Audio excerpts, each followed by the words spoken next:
نواز رسول اپنے لہو سے اپنے نانا جہاں صلی اللہ علیہ وآلہ وسلم کے دین مبین کی آبیاری کی فلسفہ شہادت۔ قرآن پاک نے فلسفہ شہادت کو نہایت ہی مدلل اور بڑے ہی باشگاف انداز میں کچھ اس طرح بیان کیا ہے کہ ترجمہ: جو اللہ کی راہ میں شہید کیے جاتے ہیں انہیں مردہ مت کہو، وہ زندہ ہیں، مگر تمہیں اس کا شعور نہیں۔ جو اللہ تعالیٰ کی راہ میں اپنی جانوں کا نذرانہ پیش کرتے ہیں انہیں عام اصطلاح میں شہید کہا جاتا ہے۔ شہادت حق کی خاطر اللہ کی راہ میں جان دینے کو کہتے ہیں، اور لغوی اعتبار سے یہ گواہی و شہادت کے زمرے میں آتی ہے۔ البتہ شہادت کے مرتبے پر فائز ہونے والا دونوں معنویت سے متصف ہوتا ہے، وہ حق کی گواہی بھی دیتا ہے اور اپنی جان کا نذرانہ بھی پیش کرتا ہے۔ اس اعتبار سے نواسۂ رسول صلی اللہ علیہ وآلہ وسلم حضرت امام حسین رضی اللہ تعالیٰ عنہ شہادت عظمیٰ کی اعلیٰ ترین مسند پر جلوہ افروز نظر آتے ہیں۔ اس کے علاوہ آپ رضی اللہ تعالیٰ عنہ کی شان اس اعتبار سے اور بھی زیادہ بلند و بالا نظر آتی ہے کہ آپ رضی اللہ تعالیٰ عنہ امام الانبیاء حضرت محمد مصطفیٰ صلی اللہ علیہ وآلہ وسلم کے نواسے ہیں۔ آپ رضی اللہ تعالیٰ عنہ کو یہ شرف بھی حاصل ہے کہ آپ رضی اللہ تعالیٰ عنہ کی تعلیم و تربیت نانا جہاں صلی اللہ علیہ وآلہ وسلم کی آغوش مبارک میں ہوئی۔ یہی وجہ ہے کہ آپ رضی اللہ تعالیٰ عنہ کے چہرہ مبارک سے نبی صلی اللہ علیہ وآلہ وسلم کی عطا کردہ قدسی تعلیمات نورانی کا از خود پتہ چلتا ہے، جس کے معترف اپنے پرائے سب ہی تھے اور آج بھی ہیں، اور آپ رضی اللہ تعالیٰ عنہ کے حضور خراج عقیدت پیش کرتے ہیں۔ حضرت امام حسین رضی اللہ تعالیٰ عنہ کی ولادت باسعادت مدینہ منورہ میں ہوئی، جس سے عالم منورہ ہو گیا۔ آپ رضی اللہ تعالیٰ عنہ کا اسم گرامی حسین آپ رضی اللہ تعالیٰ عنہ کے نانا جہاں صلی اللہ علیہ وآلہ وسلم نے تجویز فرمایا۔ حضرت امام حسین رضی اللہ تعالیٰ عنہ کے کان میں توحید کی پہلی آواز بھی آپ رضی اللہ تعالیٰ عنہ کے نانا جہاں صلی اللہ علیہ وآلہ وسلم کی زبان مبارک ہی کے ذریعے پہنچی، جس کی گونج نے مشکل سے مشکل وقت میں بھی حق و صداقت کے پرچم کو بلند رکھنے کا حوصلہ عطا کیا، جس پر حضرت امام حسین رضی اللہ تعالیٰ عنہ ہمیشہ قائم رہے اور اپنے لہو سے اپنے نانا جہاں صلی اللہ علیہ وآلہ وسلم کے دین مبین کی آبیاری کی، جسے رہتی دنیا تک یاد رکھا جاتا رہے گا۔ نبی صلی اللہ علیہ وآلہ وسلم نے اپنے نواسے حضرت امام حسین رضی اللہ تعالیٰ عنہ کو بہت چاہتے تھے اور اکثر بارگاہ حضوری میں یوں ملتجی ہوا کرتے: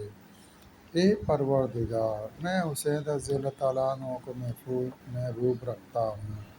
تو بھی انہیں چاہ، اور جو انہیں چاہیں انہیں بھی چاہ۔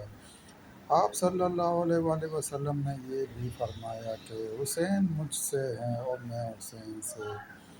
ہوں۔ نیز یہ بھی ارشاد ہوا کہ حسین جنت کے نوجوانوں کے سردار ہیں۔ حضرت داتا بخش علی اجمیری رحمۃ اللہ علیہ کی مشہور تصنیف کشف المحجوب کے مطابق حضرت حسن بصری رحمۃ اللہ علیہ فرمایا کرتے تھے کہ رسول صلی اللہ علیہ وآلہ وسلم کے خاندان بنی ہاشم کے تمام افراد ان کشتیوں کی مانند ہیں جو ہمیشہ دریاؤں میں چلتی رہتی ہیں۔ وہ صحابہ رضی اللہ تعالیٰ عنہ ان ستاروں کی مانند ہیں جو ہمیشہ چمکتے رہتے ہیں۔ یہی لوگ دین کے امام، ہادی اور سچے نشان ہیں۔ تو جو کوئی ان کی مطابقت کرے نجات پاتا ہے، جیسا کہ ان اہل ایمان کو نجات ملی جنہوں نے کشتی نوح میں ان کی مطابقت کا حق ادا کیا۔ حضرت امام حسین رضی اللہ تعالیٰ عنہ انتہائی صاف گو، ہمدرد اور بہادر انسان تھے۔ آپ رضی اللہ تعالیٰ عنہ نے ہر معرکے میں اپنے والد محترم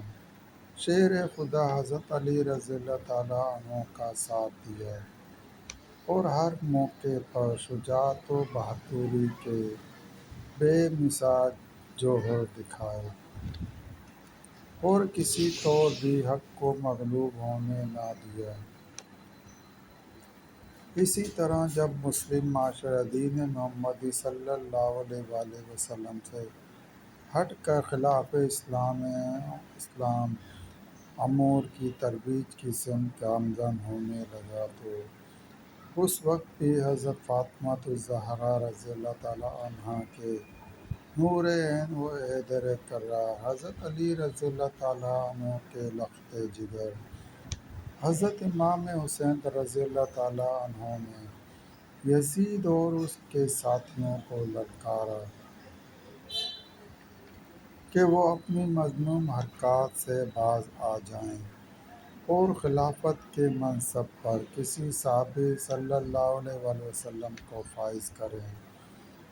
مگر یزید نے حضرت امام حسین رضی اللہ تعالیٰ عنہ کو اپنی بیعت کے لیے مجبور کیا، جسے آپ رضی اللہ تعالیٰ عنہ نے مسترد کر دیا۔ دراصل آپ رضی اللہ تعالیٰ عنہ کی ذات گرامی میں دین محمدی صلی اللہ علیہ وآلہ وسلم کی چاہت اور اس کی حفاظت ایک فطری امر ہے، کیونکہ آپ رضی اللہ تعالیٰ عنہ نے دنیا کے سب سے بڑے معلم و محسن انسانیت رسول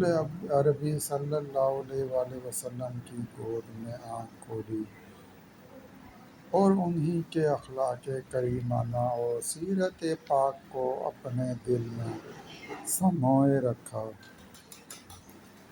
اور دین محمدی صلی اللہ علیہ وآلہ وسلم کی محبت اپنے قلب و ذہن میں جلائے رکھی، جس کی بقا کی خاطر انہیں 10 محرم کو اپنے خاندان کے 72 افراد کی قیمتی جانوں کا نذرانہ پیش کرنا پڑا، جس کے باعث ہمیشہ ہمیشہ کے لیے امر ہو گئے۔ دوستو، ہمیں اپنے حضرت امام حسین رضی اللہ تعالیٰ عنہ کی یاد مناتے وقت یہ بات خاص طور پر ملحوظ خاطر رکھنی چاہیے کہ انہوں نے جن مقاصد کے لیے عظیم قربانی دی وہ آج بھی ہمارے لیے مشعل راہ ہے۔ ہمیں شہدائے کربلا کی یاد مناتے وقت اس بات کا عہد کرنا چاہیے کہ دین محمد صلی اللہ علیہ وآلہ وسلم کی بقا اور وطن عزیز کی سلامتی کے لیے ہم کسی بھی قربانی سے دریغ نہیں کریں گے، آپس کے اختلافات ختم کر کے حق و صداقت کا پرچم بلند رکھیں گے